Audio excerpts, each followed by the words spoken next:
Good afternoon, everyone. I'm Rogelio Dela Cruz. I'm from College of St. Benilde, from the Philippines. And Rogelio is a Spanish name, but in the Philippines, if your name is Rogelio, usually your nickname is Roger. So my original nickname is Roger, but my brother pronounced it Tugel. So I prefer to be called Tugel, no? Tugel. It's a result of baby talk. Anyways, thank you very much. I'm from the Philippines and I'm here to share. The title of my presentation is Breaking Barriers, Leveraging Technologies in a Learning Organization. I have a 20-year-old kid. It's not a kid anymore, actually. Before I board the plane, go to the airport last night, my eldest, my son, told me, "Don't you think your title, Breaking Barriers, is quite brutal or something? Shouldn't you change it to something more refined instead of breaking? Because aren't you dealing with people? Will you break them?" So just a thought, but I cannot change the title of my presentation. But that question by my son is in my mind as of this very moment. I am the head of Educational Technology Office, but I am not an IT guy. For the past years, anything technology in our school usually is assigned and relegated to the IT staff. But during that time, there's some sort of animosity between the IT guys and the academic guys. The academic guys and girls, of course, usually think of the IT staff as just mere technicians. Oh, you fix this, you fix there, problem solved. On the other hand, the IT staff, IT guys, they think of teachers are as slowpokes, slow to learn, even simple technology that kids can learn. So there's some sort of animosity. So we discussed things, and after that, they started to create our office. And the president at that time, your office is technology and academics at the same time, but your main mandate is you become the bridge. So probably that would be my answer to my son's question. I'll change the title of my presentation to Bridging instead of Breaking Barriers. So that's our mandate, bridging the IT technology world to the academic world. When we started doing that, because I'm a teacher myself, but I know technology stuff because I manage the learning management system of the school from the technical side. So I know what it's like to respond to difficult faculty members. I know what happens when the bandwidth is not enough or the connection. So I know the technology stuff, but at the same time, when I talk to the teachers, I know pedagogy. I design curriculum. I design my own instructions. I know what it is to teach. So I can communicate with both community fairly well. So that didn't stop me from trying to gather people around and lobby for my middle IT managers to be able to teach as well. So they will have this end user perspective. Okay? So from that time, we have single mindset as to digital learning is concerned. So,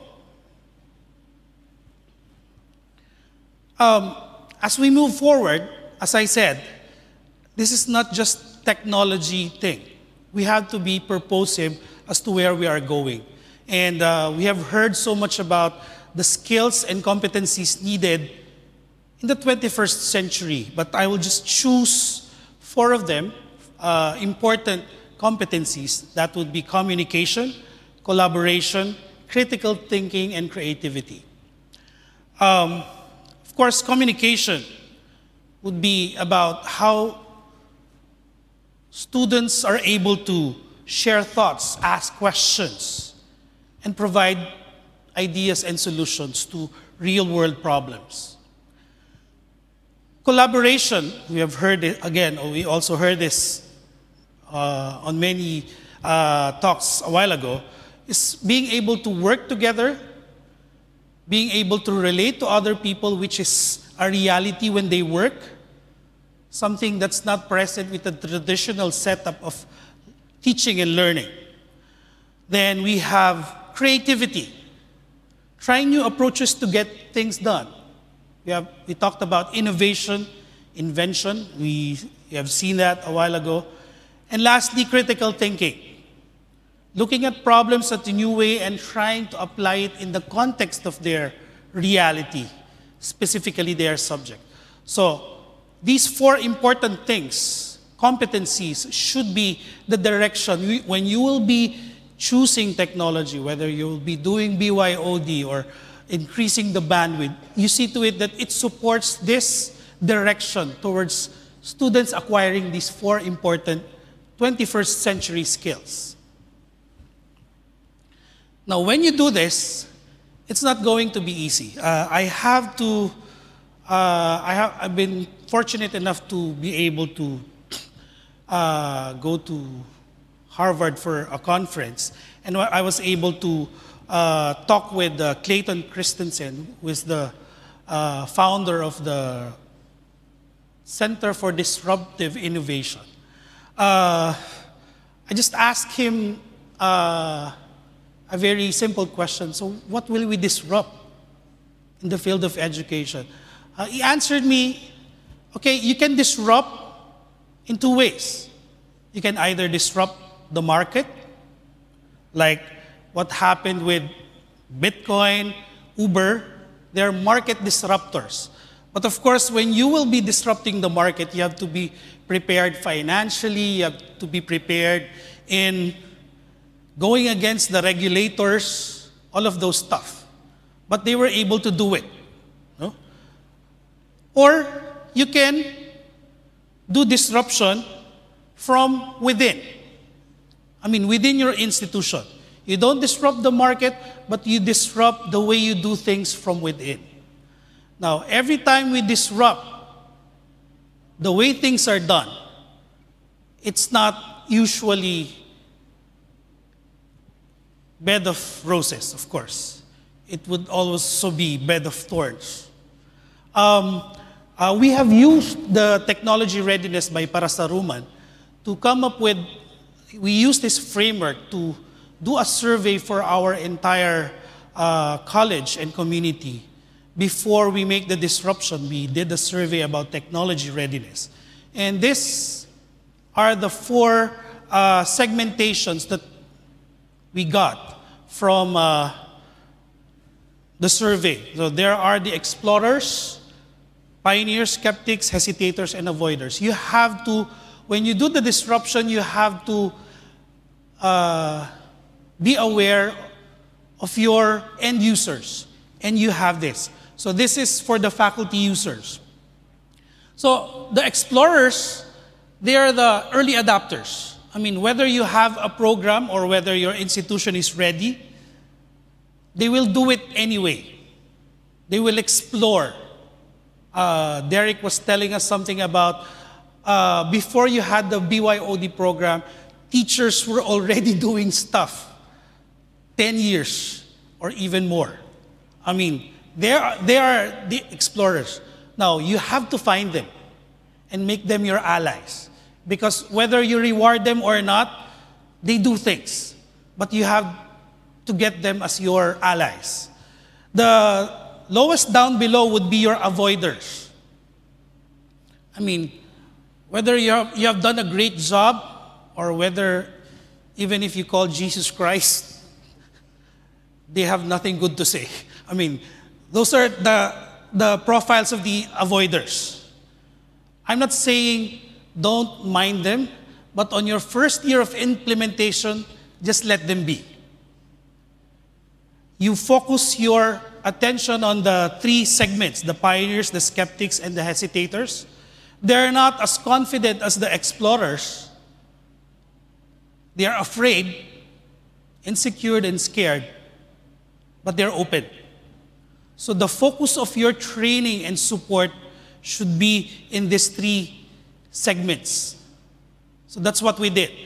We were very purposive in how we support our community, especially the faculty, and it paid a lot of dividends. We have the avoiders on board now. Of course, not as fast as we want them to be, but they are on board. Then, when you are done with the macro evaluation of stuff, then you go to individual teachers and give them this framework of the summer model and let them evaluate themselves. How far have they been innovating in the classroom by themselves? The key here is for them to not just substitute, use technology, but they're still doing the same things as in the physical setup. But the key here is for them to reach the higher level, which is redefinition. The technology allows for creation of new tasks previously inconceivable. So you have to help them self-check how far are they moving as far as innovation is concerned. Now, after that, all said and done, you have the data.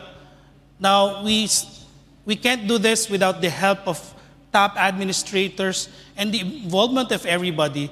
So we started to revisit our vision, and we have to involve everyone in sharing this mission and articulating this mission.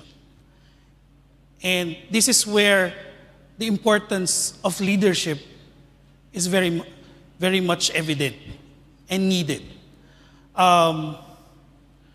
Our president is an Apple Distinguished Educator himself.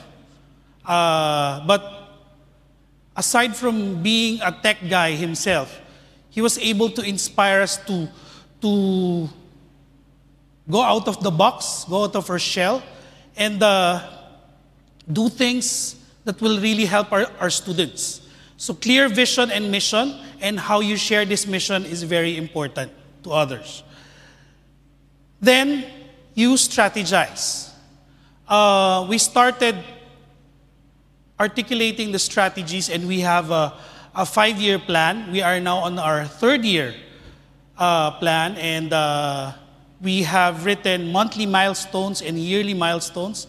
And I am proud to say that we are able to achieve all those milestones, starting from transition period, preparing our team, changing policies, documenting best practices. We are on that level now.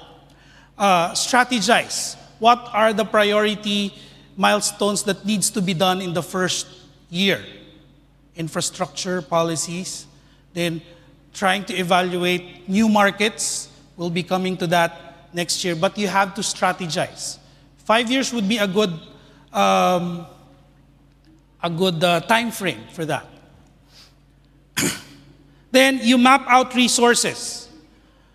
Not only resources, but people and team. In our community, my team is regarded as mutants because we're not, I am not an IT guy, but I've learned it on the fly. But with me are not just teachers. One of my technology coach is a digital film, is the former chair of digital film. I have a chef as my technology coach. I mean, all of them, and I'm trying to see to it that we have standards as far as competencies and content development is concerned. But we are coming from varied discipline. And mind you, it is very an enriching experience. We didn't know that digital storytelling would be a very powerful tool in changing the lectures of teachers. And since we have the digital film expert, he was the one who guided us through that process. We went away with just presenting PowerPoint.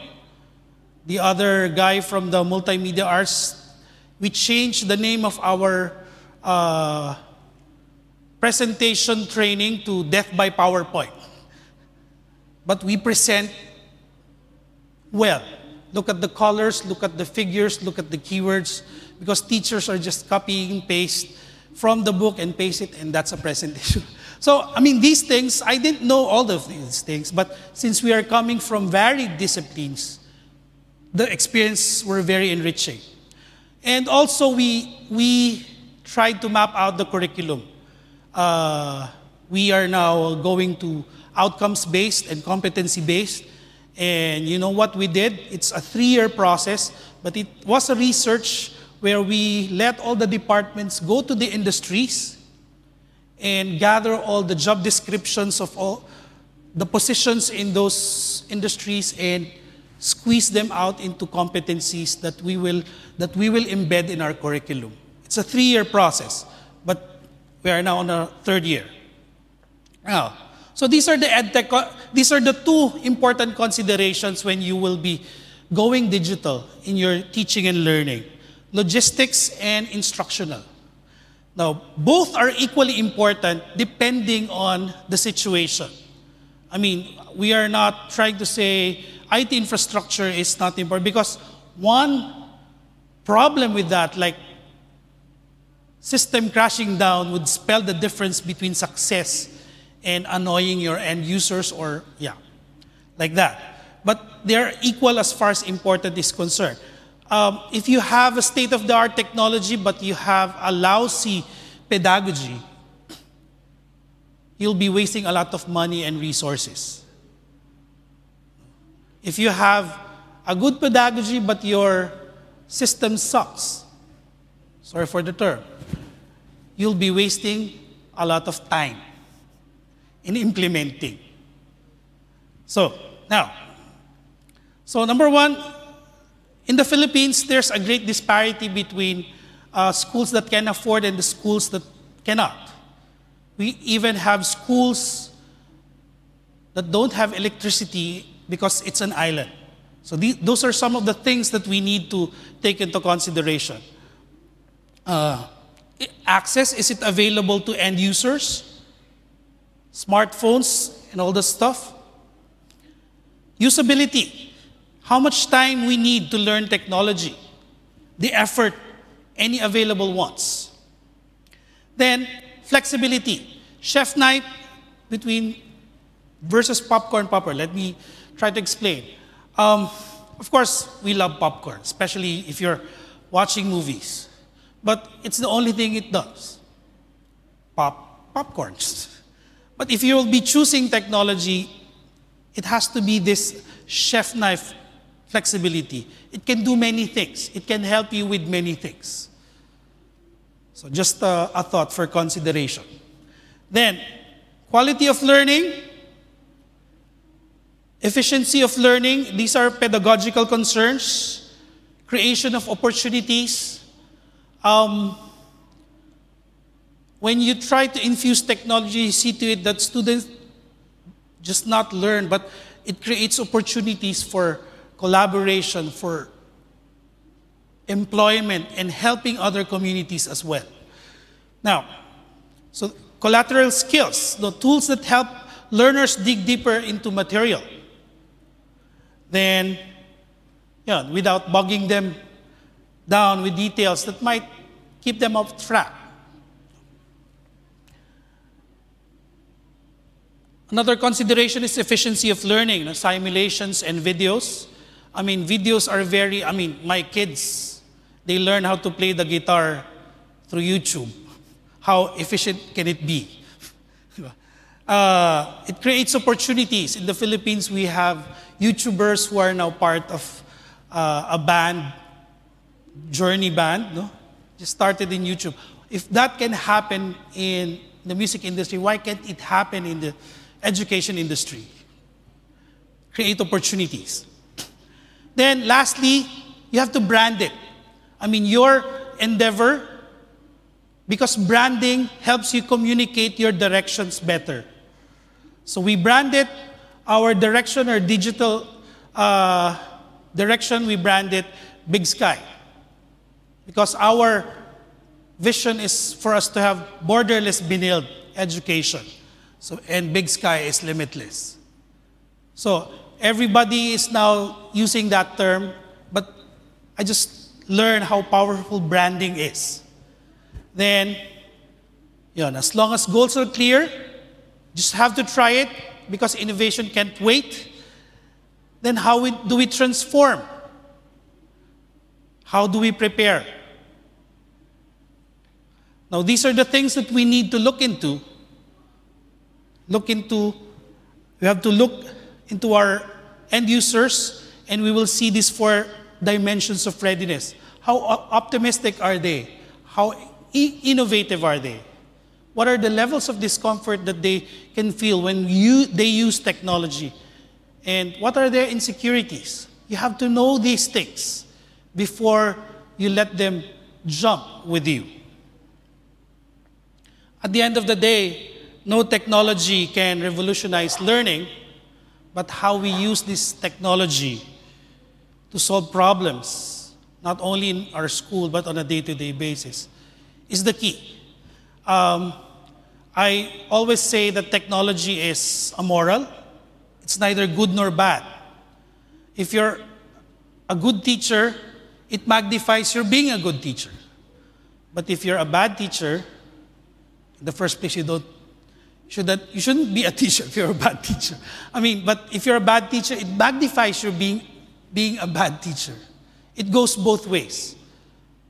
Technology has no intention. The intention usually is with the human being using it. So we have to be clear with our purpose on how we use it for the betterment of our students. Thank you very much.